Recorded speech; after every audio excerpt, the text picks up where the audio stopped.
Bienvenidos. Hoy tenemos el culto por el Departamento de Familia. Este culto lo hacemos mensual con el propósito de dar lugar y resaltar el trabajo que se hace con la iglesia y las familias.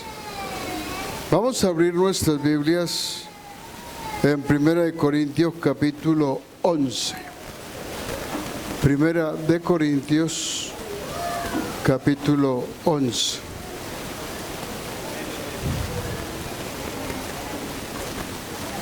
Vamos a leer en forma alternada.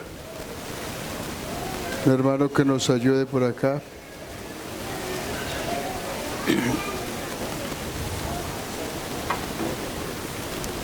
Dice esta escritura: sed imitadores de mí, así como yo de Cristo.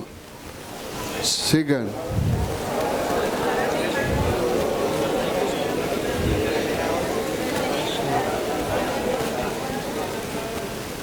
Pero quiero que sepáis que Cristo es la cabeza de todo varón, el varón es la cabeza de la mujer y Dios la cabeza de Cristo. Todo varón que ora o profetiza con la cabeza cubierta afrenta su cabeza. Pero toda mujer que ora o profetiza con la cabeza descubierta afrenta su cabeza, porque lo mismo es que si se hubiese rapado. Porque si la mujer no se cubre, que se corte también el cabello, y si le es vergonzoso a la mujer cortarse el cabello o raparse, que se cubra. Porque el varón no debe de cubrirse la cabeza, pues él es imagen y gloria de Dios, pero la mujer es gloria del varón. Porque el varón no procede de la mujer, sino la mujer del varón. Y tampoco el varón fue creado por causa de la mujer, sino la mujer por causa del varón. Por lo cual la mujer debe tener señal de autoridad sobre su cabeza por causa de los ángeles. Pero en el Señor, ni el varón es sin la mujer, ni la mujer sin el varón. Porque así como la mujer procede del varón, también el varón nace de la mujer, pero todo procede de Dios. Juzgad vosotros mismos. ¿Es propio que la mujer ore a Dios sin cubrirse la cabeza? La naturaleza misma no os enseña que al varón le es deshonroso dejarse crecer el cabello. Por lo contrario, a la mujer dejarse crecer el cabello le es honroso, porque en lugar de velo le es dado el cabello. Con todo eso, si alguno quiere ser contencioso, nosotros no tenemos tal costumbre ni las iglesias de Dios. Señor Jesús, gracias te damos, gracias te damos. Te lo pedimos, Señor de la gloria, nos bendigas por esta palabra gloriosa. Abre, Señor, nuestro sentido. Guíanos a toda verdad. En el nombre de Cristo Jesús. Amén, amén.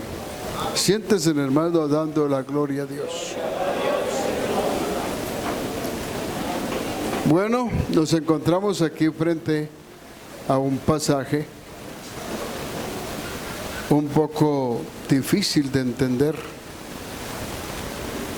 pero que por el conocimiento que tenemos de la palabra de Dios nos es revelado lo que siempre estamos haciendo. Hay aquí tres cosas que debemos tener en cuenta en esta escritura.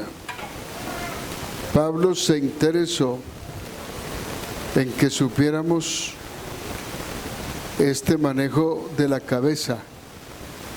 Comienza diciendo: Cristo es la cabeza del hombre. El hombre es la cabeza de la mujer y Dios cabeza de Cristo.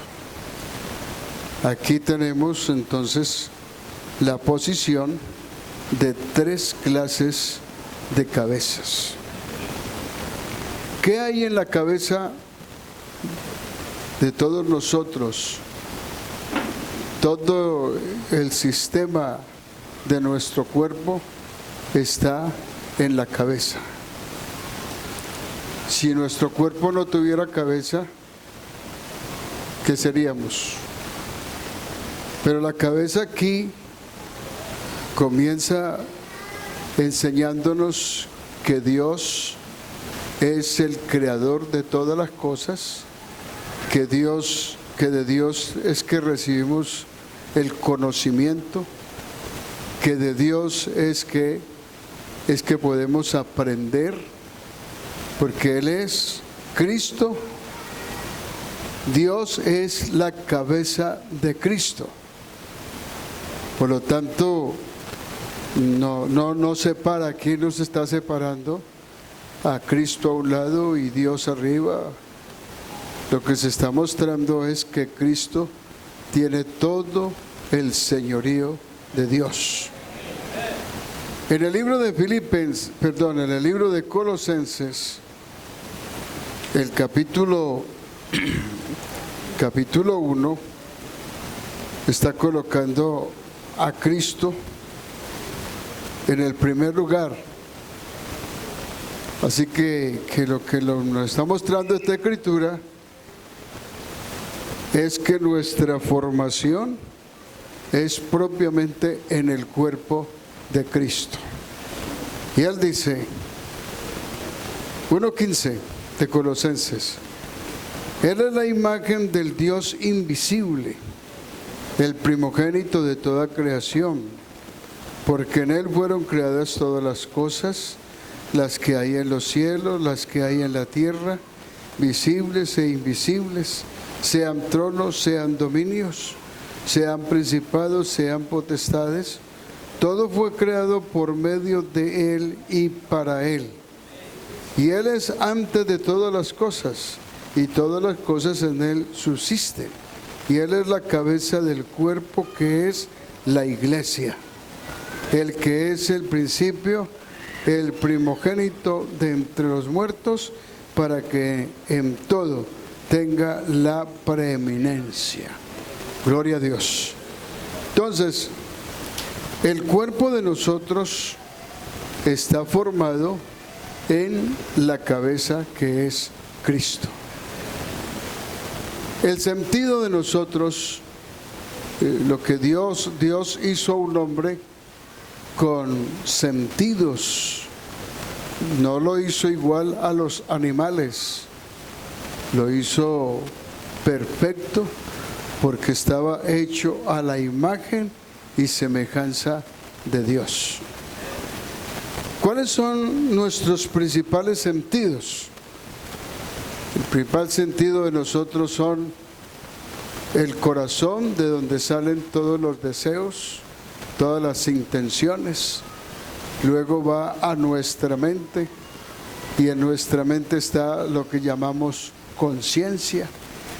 Y en la conciencia encontramos propiamente los ojos, los oídos y la boca.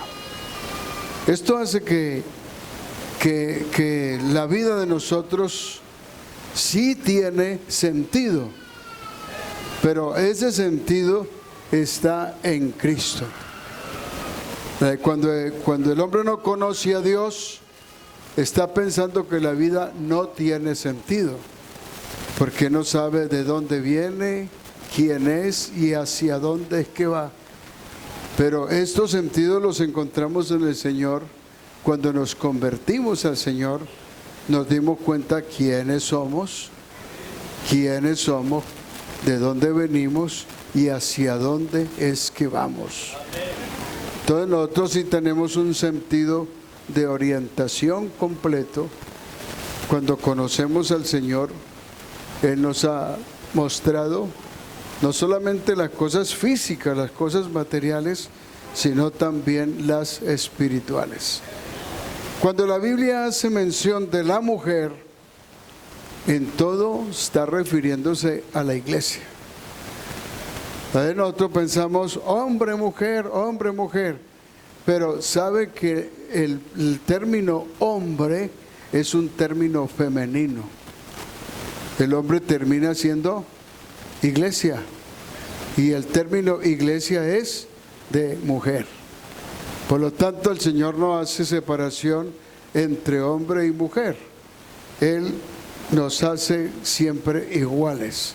Gálatas nos está diciendo eso, que en el Señor no hay hombre ni mujer, sino que todos somos uno en Cristo Jesús. Alabanzas al nombre del Señor. Pero me llama la atención el orden. Cuando encontramos entonces en Colosenses 1:15 de que somos hechura en Cristo y que Él es el primero y que nosotros somos todo lo que Él es, dice, lo dio por cabeza a la iglesia.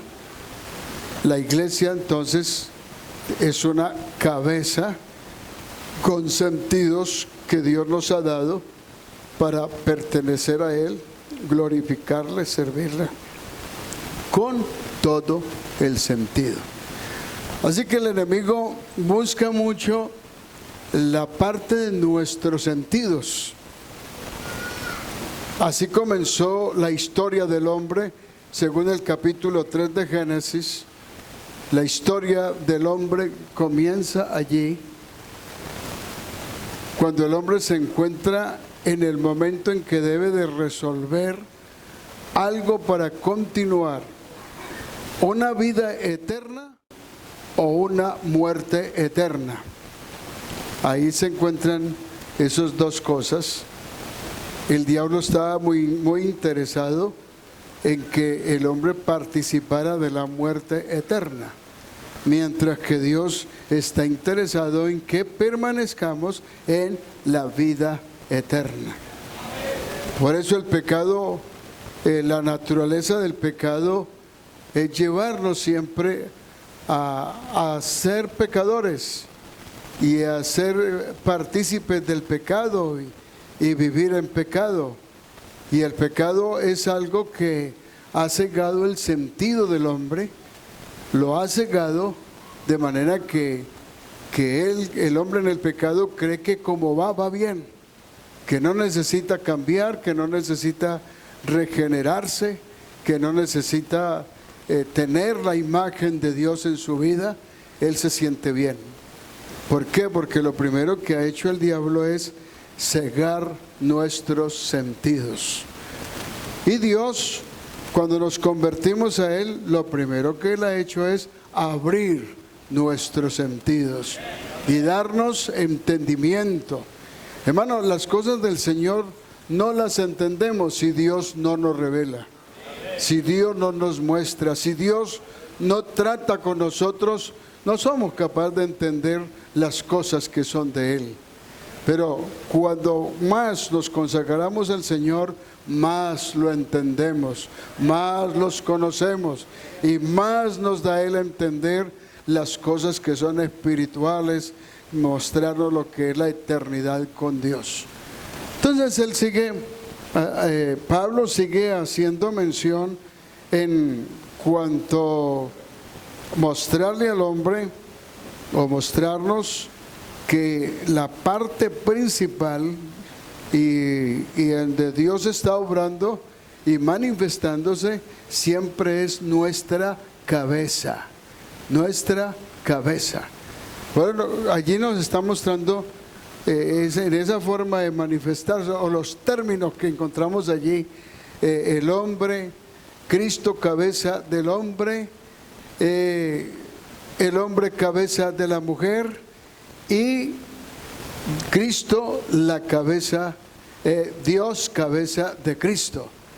Nos une, son 3 puntos allí donde encontramos entonces formada la iglesia del Señor. Esta iglesia está formada en Cristo. Está formada en Cristo. Si nosotros no estuviéramos formados en Él, no seríamos capaces de perseverar en las cosas del Señor. Y por eso todo creyente debe de sentir la vida de Cristo. Por eso entonces, ¿qué fue lo que el diablo usó para engañar a la mujer? Él usó, primero encontramos como la curiosidad en la mujer, una ansiedad. Por eso, estipulando esto, encontraríamos la naturaleza de la mujer, y ya le digo, cada vez que nos referimos a la mujer, estamos refiriéndose a la iglesia en general, porque el Señor no nos mira como mujer o como hombre, Él nos mira en sentido general. ¿Y qué fue lo que sucedió entonces allí en la mujer? Una curiosidad y una ansiedad. ¿Qué fue lo que la detuvo a ella? La detuvo a ella para ser engañada a la manera como fue. ¿Qué fue? Que ella dedicó tiempo a observar, a mirar y a detenerse. Se detuvo. Por eso todas las veces que el creyente le da por entrar en la curiosidad del pecado, en él se forma una ansiedad, un deseo de sentir las cosas. Y al sentir esa ansiedad, entonces va a obrar el sentido de detenerse, mirar, observar. Todas las veces que usted se detenga a algo que le llamó la atención y se detuvo allí para mirar, observar, profundizar en ello, usted está llenándose de incredulidad y de dudas. La incredulidad es lo primero que comienza a manipular nuestros sentidos, a entrar en duda, a entrar en la duda y a pensar de que Dios no existe, o que no hay Dios, o que Dios nos miente. Ese fue el pecado grave del hombre y la mujer. Cuando ellos entraron en esto, los sentidos fueron embriagados y comenzaron a dudar. Cualquiera de nosotros, hermanos, que comencemos a codiciar el pecado, podemos caer en él. Podemos caer en él y llegar a sentir en nuestras vidas pasiones que nos hacen olvidar de Dios y llegar a pensar, Dios no existe. Eso es lo que la ciencia que está trabajando ahora la vida del hombre lo ha llevado a ese estado. Dios no existe, o Dios no hay, o Dios nos mintió. Porque el pecado de la mujer fue ese. Cuando ella miró con sus ojos, codició y enseguida deseó. Y el deseo la llevó a participar de ese fruto del pecado que es ciencia. Por lo tanto, cuando la mujer entró en la duda, ella participó también al hombre, y el hombre fue convencido por todos los argumentos que habían allí, porque cuando el Señor lo llamó, Él culpó a la mujer. La mujer que me diste por compañera me dio, y yo participé de lo que ella participó también. Entonces, cuando esto sucedió,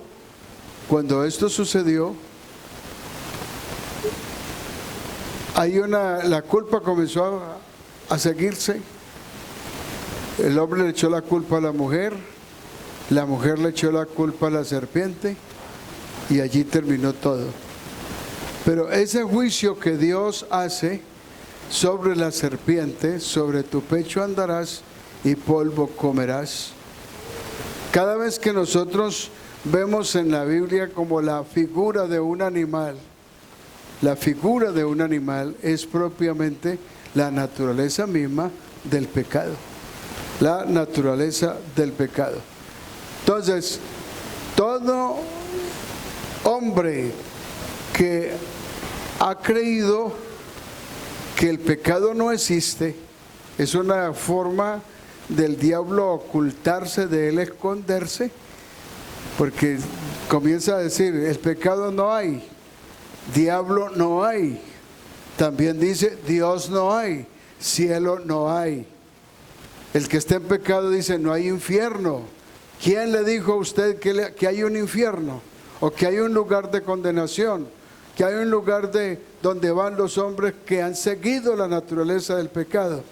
Entonces el diablo también se oculta y se niega y dice, no, yo no existo, yo no existo. Ustedes lo que están siguiendo allí es su propio instinto, su propia naturaleza.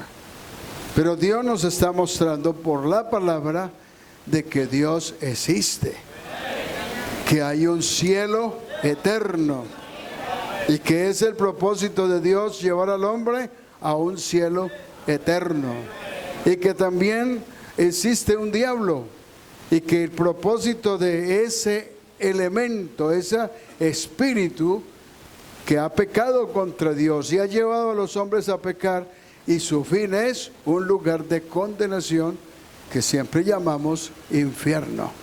Entonces, lo que Dios ha hecho con nosotros a través de este cuerpo que es la iglesia, es sentir en nuestras vidas nuestra propia naturaleza y la naturaleza de Cristo.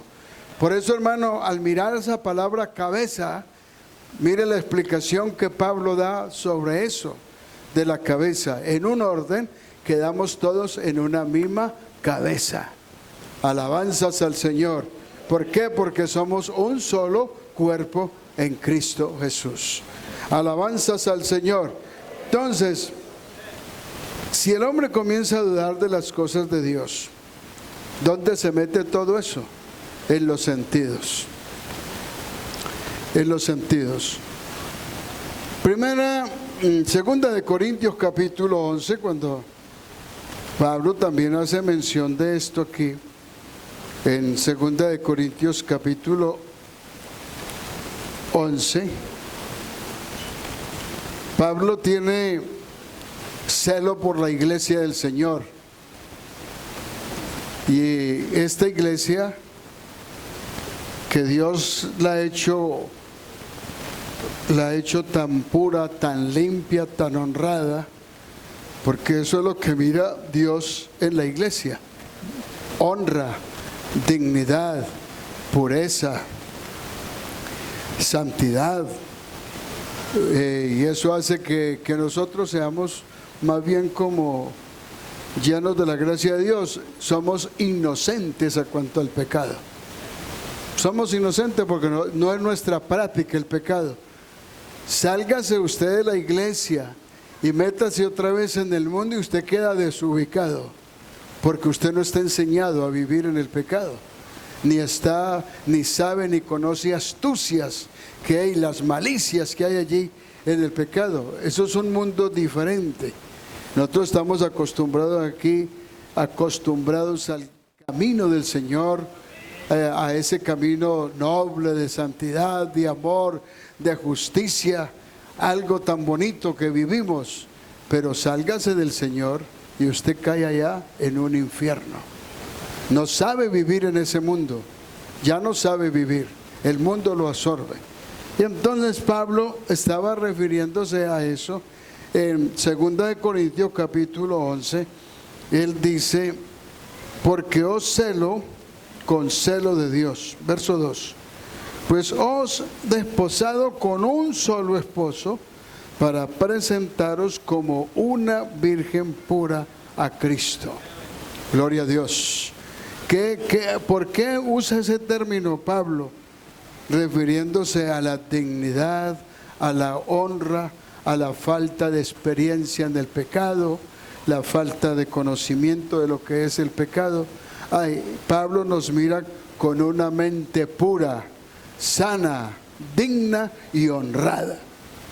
Y esa es una mente que puede ser sensible. Y entonces dice Pablo, pero temo que como la serpiente con su astucia engañó a Eva, vuestros sentidos sean de alguna manera extraviados de la sincera fidelidad a Cristo. El camino, o es decir, la naturaleza que Dios nos ha dado, en nuestros sentidos son sensibles. Son sensibles. Y el diablo trata de aprovechar eso, que la mente de nosotros es una mente sana, una mente pura, una mente con conocimiento de Dios, una mente con autoridad.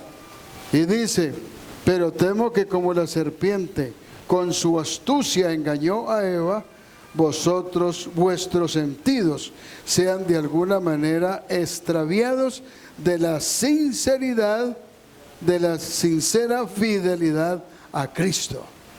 Alabado sea el nombre de Jesús. Nosotros no estamos interesados en conocer tantas cosas del mundo, cómo vive el hombre en su pecado. Y por eso los hermanos que de pronto por medio de las redes sociales les da por entrarse a investigar y a conocer cómo vive el mundo, qué hace el mundo, cómo lo hace, cómo lo vive, cómo lo disfruta. Cualquier hermano que se meta en eso, aquí tiene lo que dice la palabra de Dios. Temo que sea engañado. Temo que con su debilidad de investigar cómo vive el mundo, caiga otra vez en él. Nosotros tenemos que apartarnos, hermano, del mundo por todos los medios y no interesarnos en conocer lo que vive el mundo. Interésese por conocer lo que vivimos en el Señor. Y yo quiero decirle que esto tiene mucho que ver con el orden de la familia. La familia puede estar en peligro cuando nosotros nos da por investigar el mundo y meternos a tratar de conocer el mundo. A través de las redes sociales se están perdiendo familias, se están perdiendo hogares, se está perdiendo la familia. Como les estaba explicando el domingo, yo me pongo a estudiar la palabra de Dios y a investigar en ella, y cuando me doy cuenta han pasado 2-3 horas yo allí y he encontrado maravillas. Pero cuando una persona se dedica al celular 2-3 horas, ¿a dónde va? ¿Será que está estudiando cosas muy bonitas o conociendo cosas muy buenas? ¿Ah? Está como aislado, como está como apartado, como que ha perdido el sentido. Pudiera ser que usted encuentra en el celular muchos conocimientos bíblicos, puede ser que encuentre algo allí, pero no es igual como ponerse a estudiar la Biblia. Alabanzas al Señor. Mire el celular, mire el celular. Y usted está encontrando cosas buenas, pero desvíese un poquito y encuentra un poco de suciedades ahí, revueltas con la Biblia, mezcladas con la Biblia. Y yo no encuentro cosas sucias en la Biblia. Encuentro cosas sanas y buenas que me llevan, que me producen deseo cada vez de conocer de Dios, de saber de Dios. Ahí está el manejo de la cabeza, hermano. Ese es el manejo de la cabeza. Por eso Pablo dijo, yo tengo miedo, tengo temor que llegue un astuto, alguien con alguna cosa que vaya a engañar vuestros sentidos y sean desviados de la verdad. Entonces les habla de un evangelio, de un evangelio paralelo.